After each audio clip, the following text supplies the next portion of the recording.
Eu quero, irmãos, hoje continuar pensando nesta pessoa de Jesus.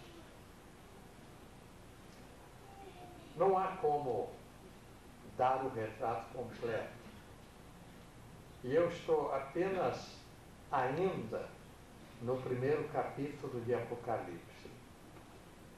Mas o que temos hoje é tão grande que dificilmente haveria condições de tempo de se esgotar a beleza daquilo que nós encontramos neste primeiro capítulo, a partir do verso de número 12, neste maravilhoso relato do último livro da Bíblia. Eu me lembro de uma vez, quando entrei num museu na Europa, tinha gastado um dia inteiro no Museu do Prado, em Madrid, que são peças as mais variadas. E eu saí dali encantado com a variedade da arte, a imaginação dos grandes artistas.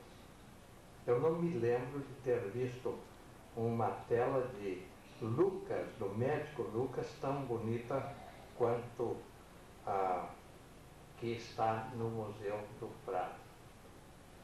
Entrei de manhã, comi lá dentro do museu, saí à tarde. Mas percorri as galerias. Na semana seguinte estava em Paris e resolvi ir outra vez ao Louvre. E entrei na seção cristológica do pintor Rembrandt.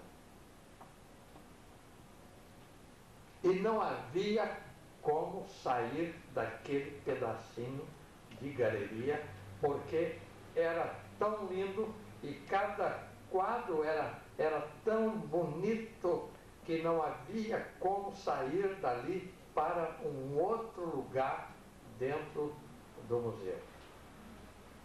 Eu me lembro daquele quadro Jesus, a Luz do Mundo, aquela maravilhosa apresentação do menino Jesus dentro de uma marcenaria com seu pai carpinteiro trabalhando a madeira, e então nós vemos Jesus segurando uma vela, uma luzinha para iluminar a obra do pai do carpinteiro.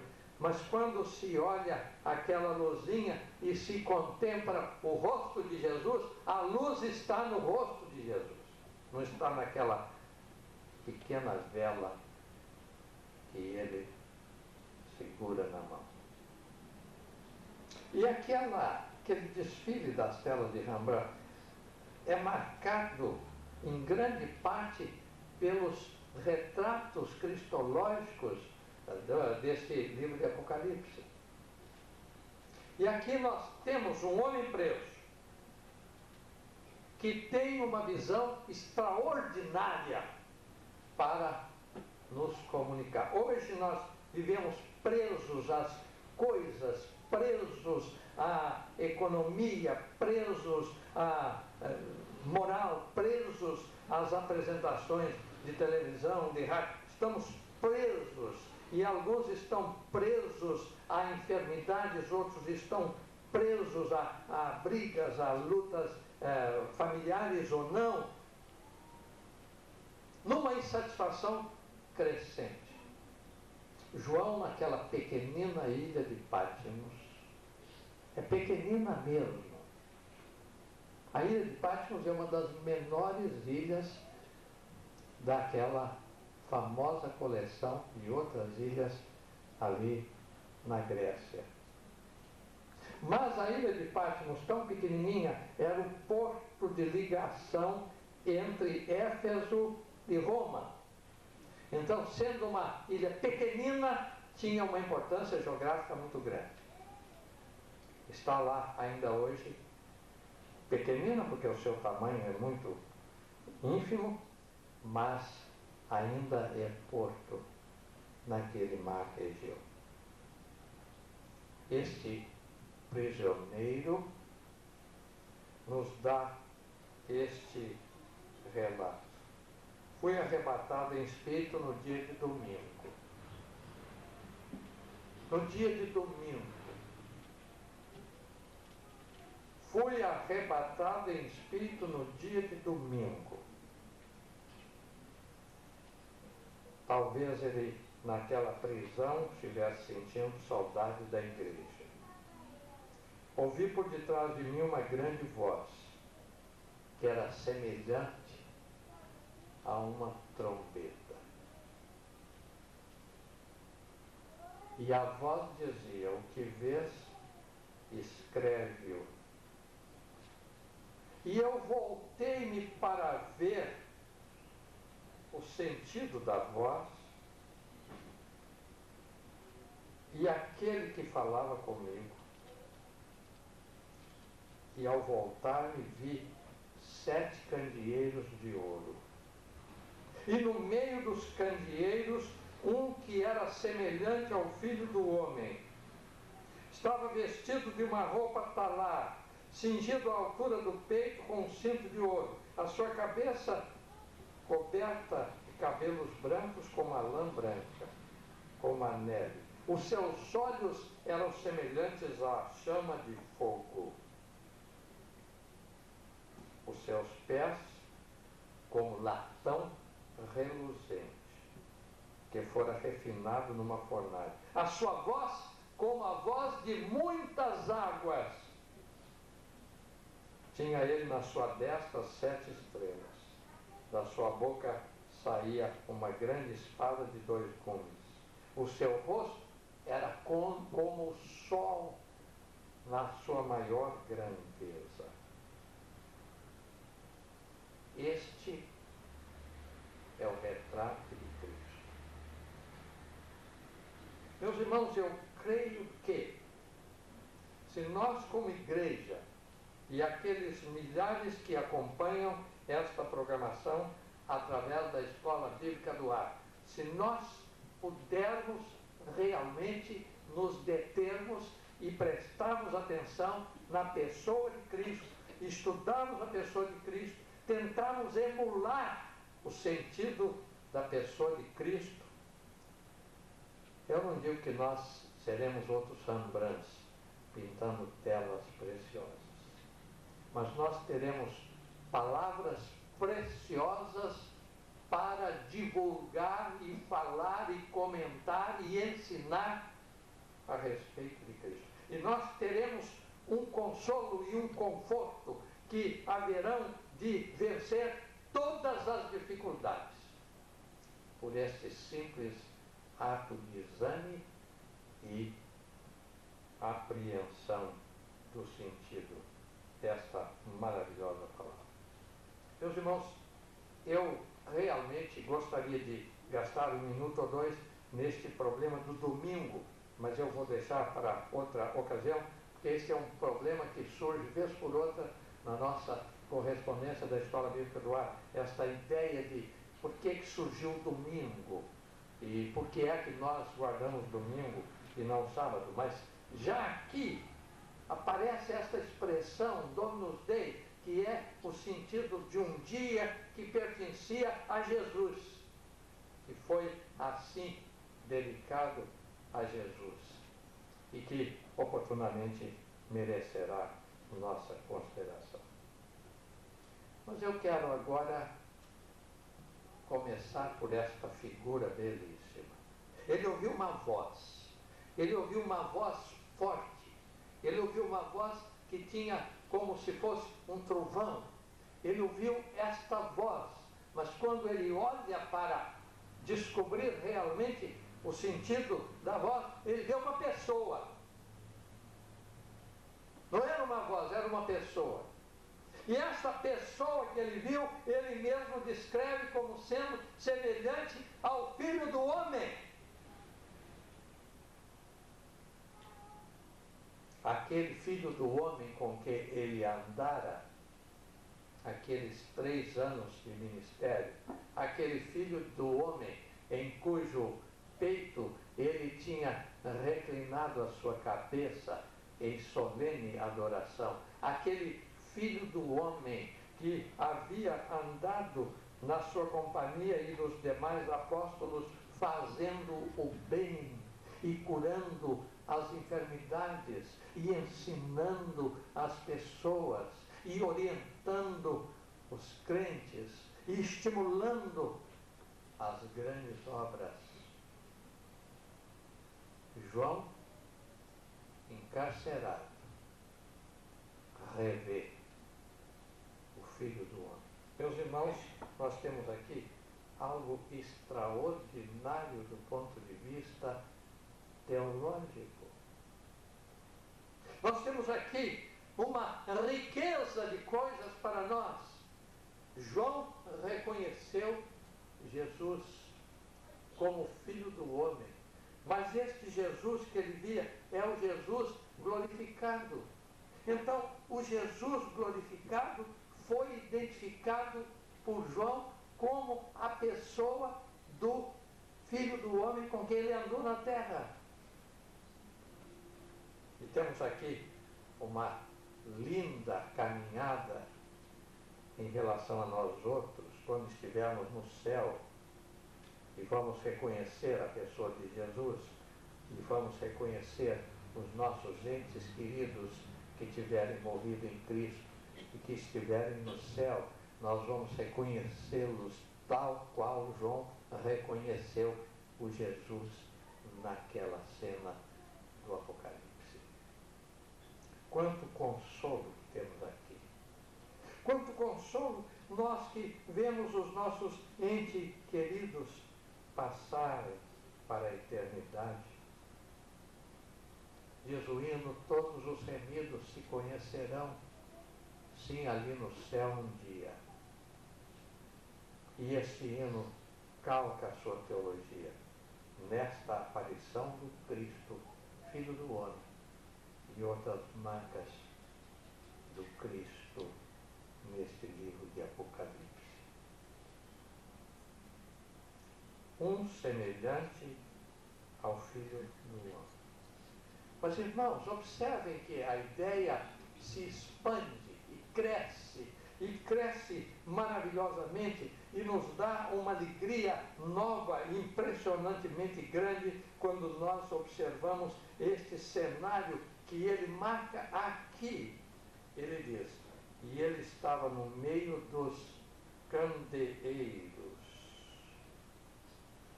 No meio dos candeeiros. E no verso 16, e ele tinha à sua direita 7 estrelas. A igreja é o candeeiro, nesta linguagem. A igreja é uma chama que brilha, a igreja brilhando. E então eram 7, representando as 7 igrejas que vão receber a mensagem logo em seguida. Mas esta coleção de estrelas tinha a estrela maior no centro, que é a pessoa maravilhosa de Jesus. Que cena extraordinária! Que figura rica e preciosa. Mas observe, diz aqui,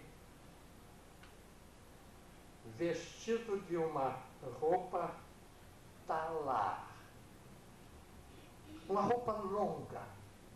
E quando nós vamos lá para o livro que ensina a respeito do sacerdócio, e os irmãos podem fazer um belo exercício hoje à noite em casa, lendo o capítulo 28 de Êxodo, que foi o meu texto ontem lá na Ordem dos Pastores, esta provisão de Deus para os sacerdotes, estas exigências de Deus para os sacerdotes. E uma das exigências é esta roupa talar, longa. Então a figura aqui de Jesus é Jesus o sacerdote.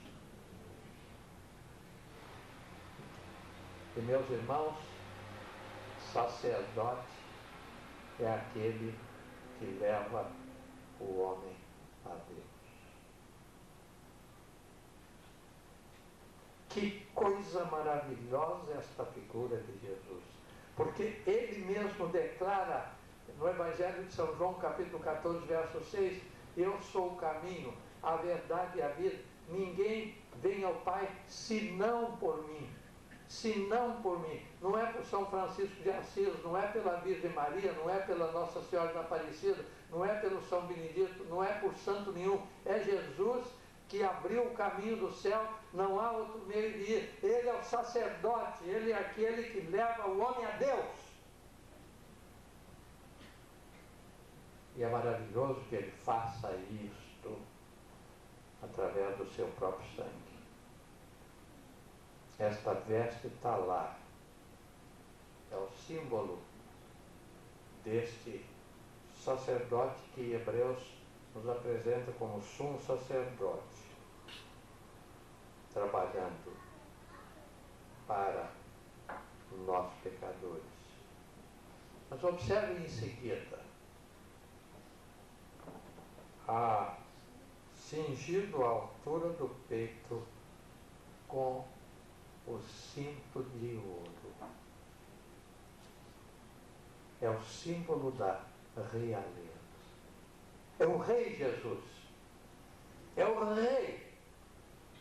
Ele está com o cinto que marca o Rei. Ele está com o cinto de ouro. Ele está preciosamente ornado e belamente visto como Rei dos Reis e Senhor dos Senhores, uma ideia que vai se desenvolver no livro do Apocalipse. A sua cabeça era marcada de cabelos brancos, de lã branca.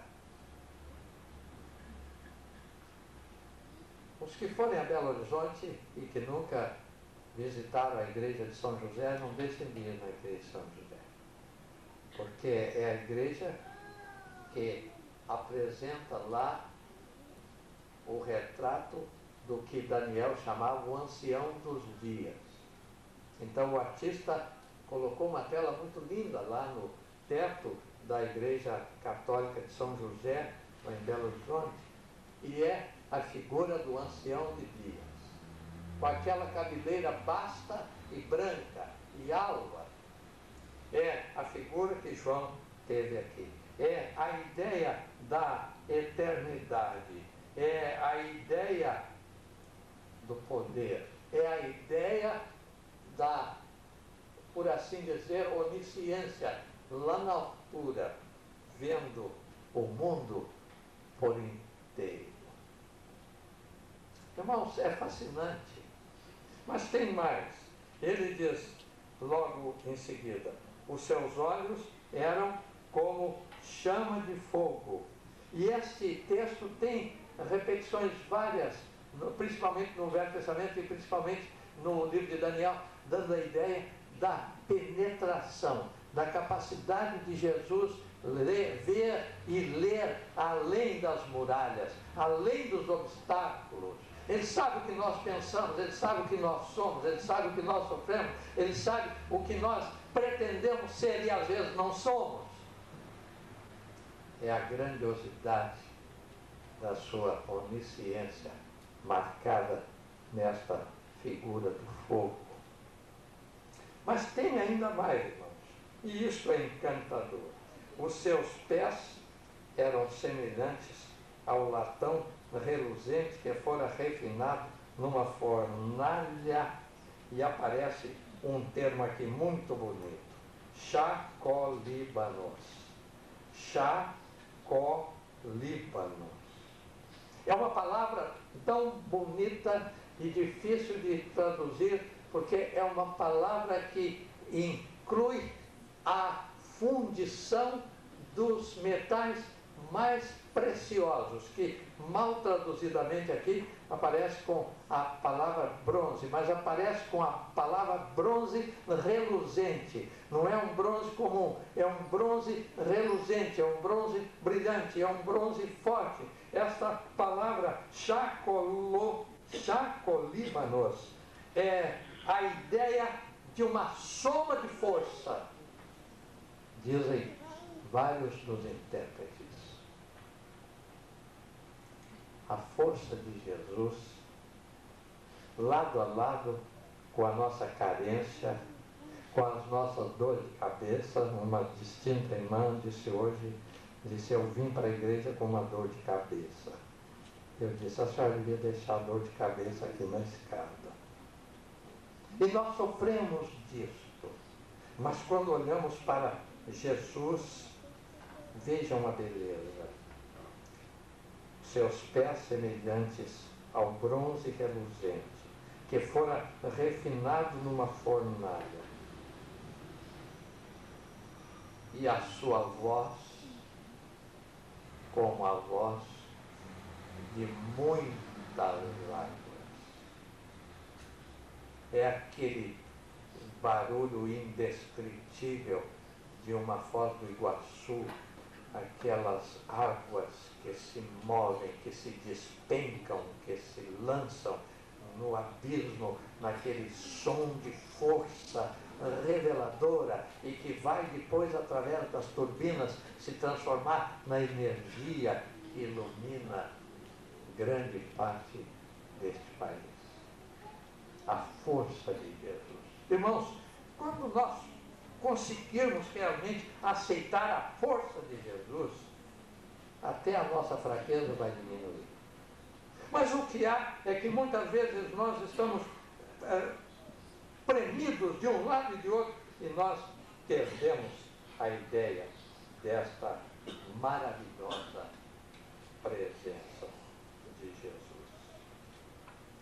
Tinha ele na sua destra as 7 estrelas, já me referi, simbolizando as igrejas, e da sua boca saía uma aguda espada de 2 gumes. Os irmãos que quiserem ler lá em Hebreus, vão encontrar lá esta apresentação de Jesus como espada, no capítulo 4 de Hebreus.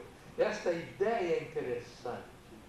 A Bíblia como a espada, a Bíblia como a arma ofensiva, a Bíblia como a arma que espanta Satanás. Estive num hospital hoje, ajudando um irmão, não é, da Igreja da Esperança, com uma doença muito grave, e eu vi lá o jornal aqui, o jornal ali, o outro jornal ali, e eu disse, onde é que está a sua Bíblia? Ele disse, eu não trouxe a Bíblia. E a sua senhora estava ao lado e disse, senhora, me faz favor, amanhã cedo traga-lhe a Bíblia. E quando fizemos juntos a leitura e começamos, ele foi se alegrando com a leitura da Bíblia. Ele foi se aprumando, ele foi se sentindo revigorado. A força desta palavra, a força desta mensagem, eu não digo que ele não levou a Bíblia porque não ama a Bíblia, foi um esquecimento pesaroso, porque já de vários dias. Esta espada, esta arma maravilhosa que é representada aqui nesta figura relacionada a Jesus, é por isso que diz, e há uma Bíblia que tem estas palavras de Jesus todas em letra vermelha para destacar esta força da palavra de Jesus. E ele disse, o Espírito é que vivifica. A carne para nada aproveita. As palavras que eu vos digo são Espírito e vida. E é isso que nós temos aqui, nesta maravilhosa palavra de Deus. Agora, irmãos, este último traço é o rosto de Jesus. Estava lendo o trabalho de uma distinta aluna da minha classe no seminário, e ela tem lá um tópico, Jesus como a luz. E ela apresenta 3 passagens distintas, e eu coloquei um comentáriozinho sobre cada uma delas. Porque é interessante que ele diz, eu sou a luz do mundo, mas ele diz também, vós sois a luz do mundo. E ele diz também, não se pode esconder uma cidade edificada sobre a rocha. Esta linguagem que nos une a Jesus. Aqui diz que o brilho do seu rosto era como o sol quando resplandece na sua maior força. Como eu gostaria se nós pudéssemos ter tempo para discutirmos isso e deixar que os irmãos trouxessem agora as suas conclusões sobre este retrato maravilhoso de Jesus. Nós vamos pensar algumas coisas que nos afetam. Primeiro, estamos numa sociedade de padrões declinantes. Há uma queda vertical. Quinta-feira passada, lá com Sua Excelência, o Presidente da República, o eminente presidente Fernando Collor de Mello, ele disse que estava alegre com a nossa presença porque ele sentiu em nós um apelo aos novos padrões morais. E ele disse: os senhores estão pedindo o que foi a minha pregação nas praças de todo este país, que temos que levantar a moral para levantar o país. Ele falou com ênfase. E graças a Deus pela sua palavra tão apropriada e tão incisiva.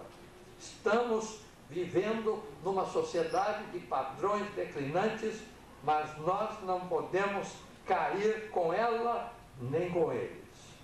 Nós estamos enfrentando problemas como nunca antes na época, se nós medirmos cuidadosamente as qualificações. É época de violência, é época de roubo. Uma das nossas irmãs aqui foi roubada em poucas semanas de 3 relógios dentro de ônibus dessa cidade. Poucas semanas, 3 relógios. Meninos, de arma na mão, entrega o relógio, senão eu atiro.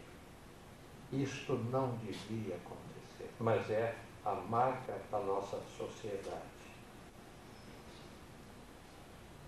É impressionante, irmãos, o número de enfermidades. Visitei hoje uma senhora, hoje à tarde, que eu disse ao marido: o irmão está de parabéns pela maneira como esta sua senhora está resistindo a essa enfermidade, sem reclamar, sem lamentar, sem culpar a Deus. Aquela postura linda, desafiando os médicos, desafiando os tratamentos, mas aquela fé maravilhosa que se sente naquele rosto. E ela disse: pastor, tudo que eu queria é voltar à minha classe da Escola Bíblica Dominical, ensinar a lição que se constituiu na paixão da minha vida. E agora os médicos não sabem. E num tratamento que fez semana passada, perdeu todos os cabelos da cabeça. E eu lhe disse: não foi a senhora a primeira pessoa que perdeu os cabelos da sua cabeça. Pior seria perder esta fé em Jesus que a alimenta. Pior seria perder esta confiança que a mantém, que as suas orações são ouvidas. E comecei então a falar sobre os seus filhos e sobre a harmonia daquelas vidas. A presença de Jesus se faz mais necessária hoje, nestes momentos de dor, de enfermidade, de provação, de incompreensão, de violência. Precisamos desse texto do Apocalipse para vermos a figura maravilhosa de Jesus. A família Batista está divulgando esse tema que eu acho encantador: a solução é Jesus Cristo.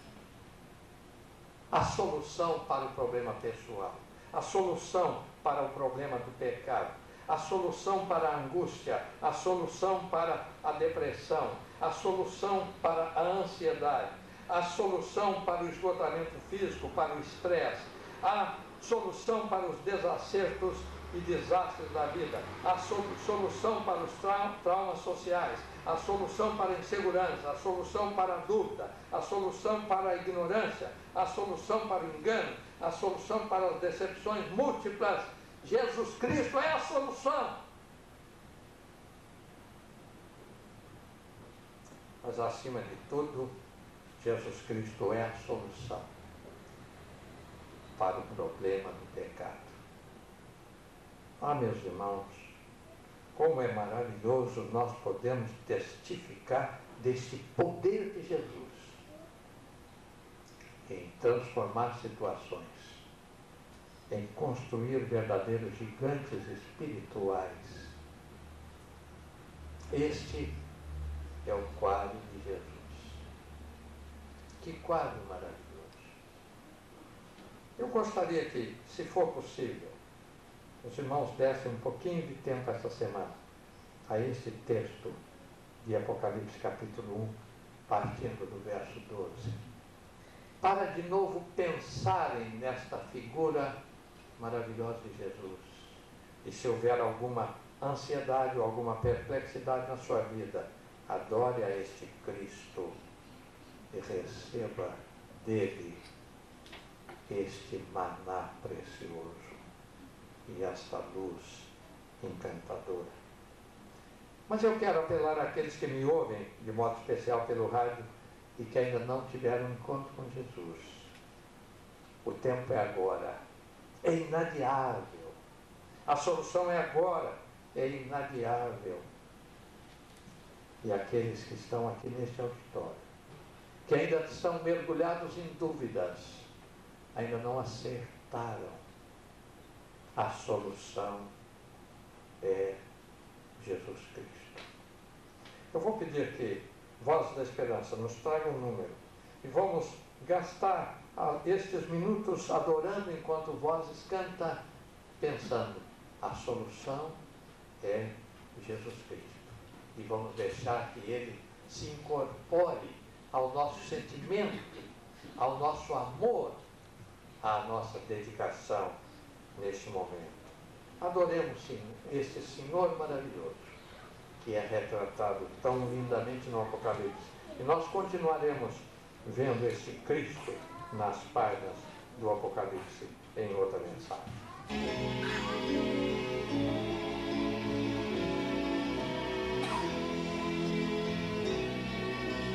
Venha Jesus, deixa Jesus entrar, então você terá paz, em você vai habitar.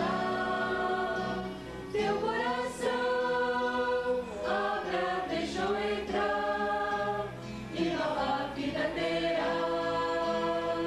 pra sempre com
Jesus, o Rei dos Reis. Vamos procurar reter esta figura belíssima do Apocalipse, as marcas do Senhor.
Mas eu quero saber se há aqui uma pessoa que até hoje não coroou Jesus Rei. Mas agora você quer aceitar Jesus, quer coroar Jesus, quer seguir Jesus. Vem aqui na frente, saia do seu lugar, vem aqui. Eu quero seguir Jesus, eu quero coroar Jesus, eu quero coroar Jesus como meu Salvador. Alguém que quer fazer isso, saia do seu lugar. Vem aqui agora e cantaremos a última estrofe. Alguém que às vezes já foi membro da igreja e está afastado, venha enquanto cantamos a segunda, a última estrofe. E alguém que ainda não fez a decisão, aproveite para fazê-la agora.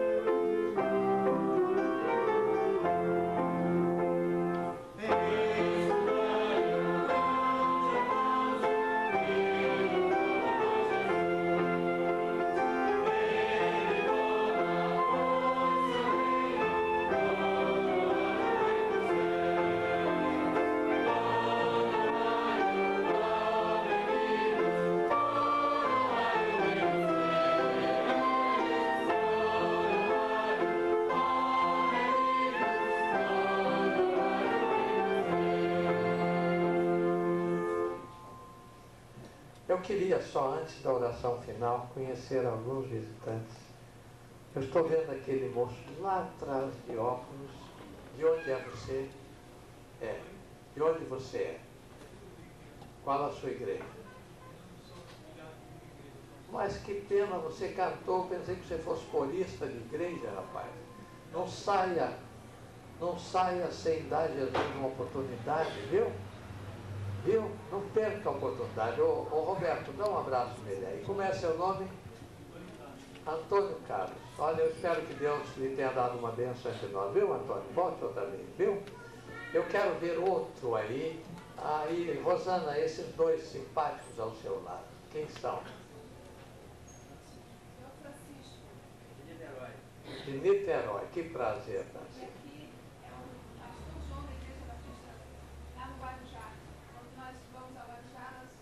Não é possível. Por isso que vocês vão e não se pervertem. Pastor João, que prazer. Deus o abençoe. Temos dois pastores João hoje e eu pedi para o pastor João orar. E se os dois começassem, ia ser uma disputa. Mas o outro pastor certo atuou. Quem mais está visitando aí? Vamos ver. Alguém mais? Você de onde, filho? Bom Sucesso. Como é o seu nome? Ricardo, é um prazer tê-lo, viu? Foi a Neuminha que trouxe você? Neuminha às vezes faz uma coisa boa, né? Então, Ricardo, volte outra vez. Há mais algum visitante? Apresenta a minha linda moça. Verinha, quem é esse? Que coisa, Guilherme, que prazer vê-lo, viu? E eu estou feliz que as meninas não vão sozinhas para aquela distante Irajá, né? Que bom. Bem-vindo, viu, Guilherme? Volte sempre que você puder. Mais alguém, irmão? Mais alguém? Então vamos agradecer a Deus, encerrando assim o nosso culto. Pastor João, O irmão vem aqui orar, por favor.